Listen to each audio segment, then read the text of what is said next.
Hi folks, I'm Steve Hindy for Showing Animals Respect and Kindness.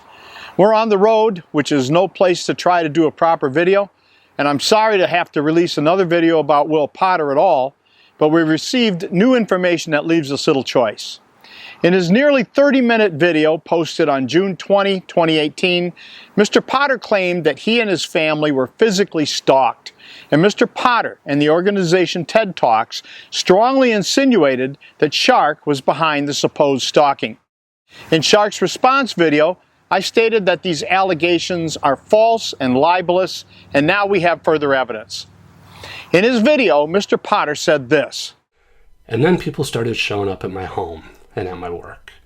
And, given the wave of mass shootings at schools and universities in the U.S., campuses are, not surprisingly, a little sensitive when suspicious people start wandering around, especially when they show up like they did in my department, asking personal questions like, where is his office located?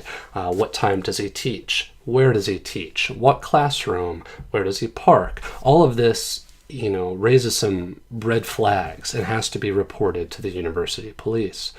We figured there must be a police report for this incident, so we requested it, and it has finally arrived. That report contradicts Mr. Potter's dramatic claim of being stalked and terrorized. We've posted a link to the police report in the description section of this video so you can review it for yourself. What we now know is that on March 30, 2018, at around 3 p.m., a man in his late 50s with reddish cheeks and a husky smoker-type voice went to Mr. Potter's office. He told a woman at the scene that he was a private investigator, and he asked questions about what Mr. Potter's office hours were and when Mr. Potter had classes. The woman stated that the man was calm and polite, and that he was not agitated, angry, or upset. This man actually gave his name to the woman, although she did not recall it. Mr. Potter subsequently sent her pictures of people from Shark, which would have included me. She did not recognize anyone as being the man who showed up. In fact, the police came to the same conclusion from the report. I also checked numerous videos and websites of Shark. I was unable to find anyone affiliated with Shark who matched the description of the individual in this incident. A police officer individually interviewed Shark investigator Janet, Enoch, and me by phone, and we cooperated fully. You can read our statements in the report.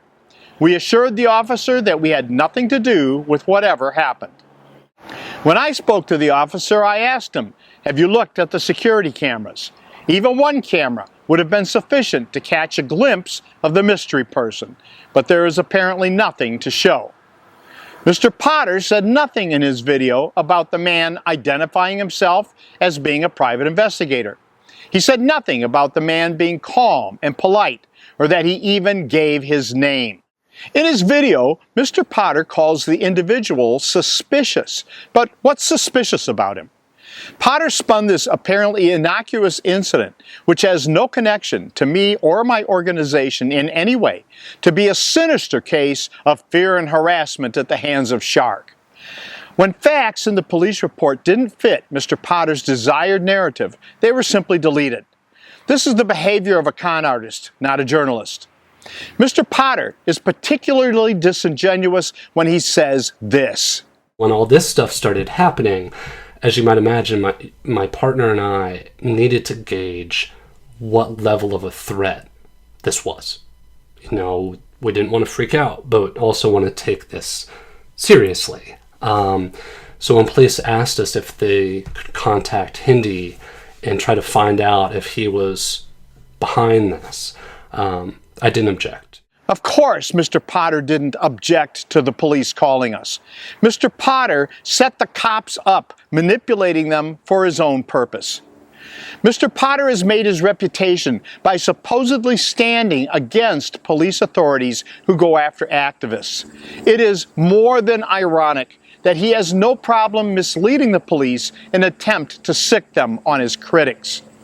I applaud the university police for not falling for Mr. Potter's ruse. Then there's this. On top of that, the same day, an individual in a hat and glasses was parked outside my house, snapping photographs, while my terrified partner was hiding inside with our 5-year-old and our 7-year-old. In the case of the person who supposedly terrorized his partner, as Mr. Potter so artfully puts it, she apparently wasn't terrorized enough to call the local police. Think about it.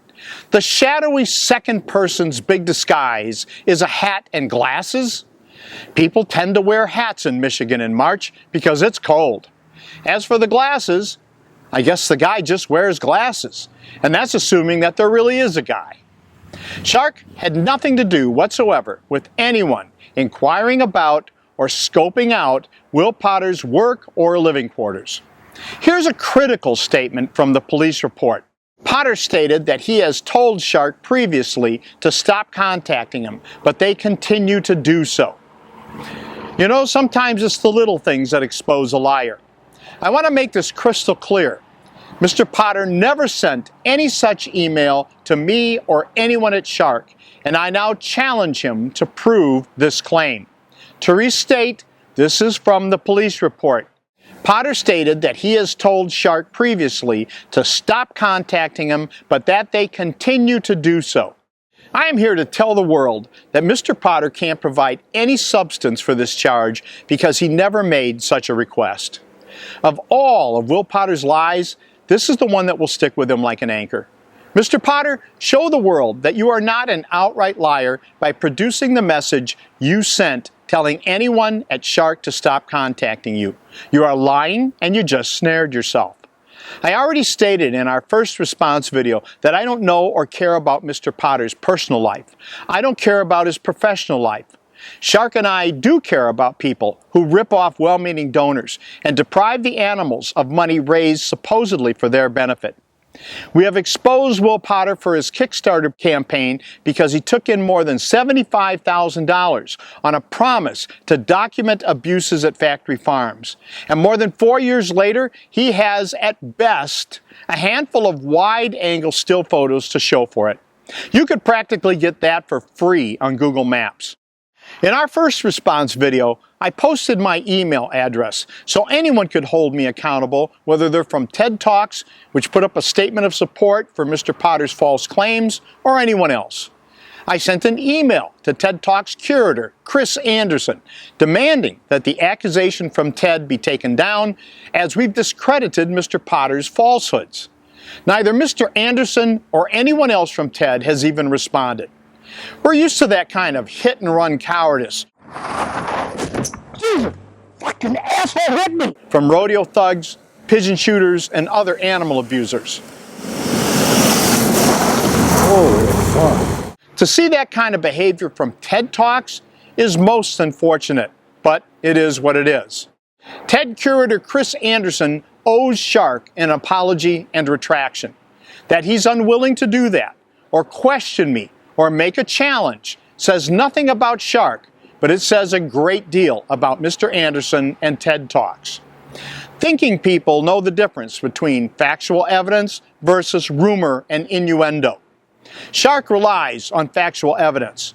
Real journalists rely on factual evidence. Will Potter, and apparently TED Talks, have little use for facts or evidence. Will Potter and TED rely on hearsay, rumor, and innuendo. That's clear in Mr. Potter's 30-minute video, in his Kickstarter campaign, and in TED's statement supporting Mr. Potter's falsehoods. I'm Steve Hindy for Showing Animals Respect and Kindness.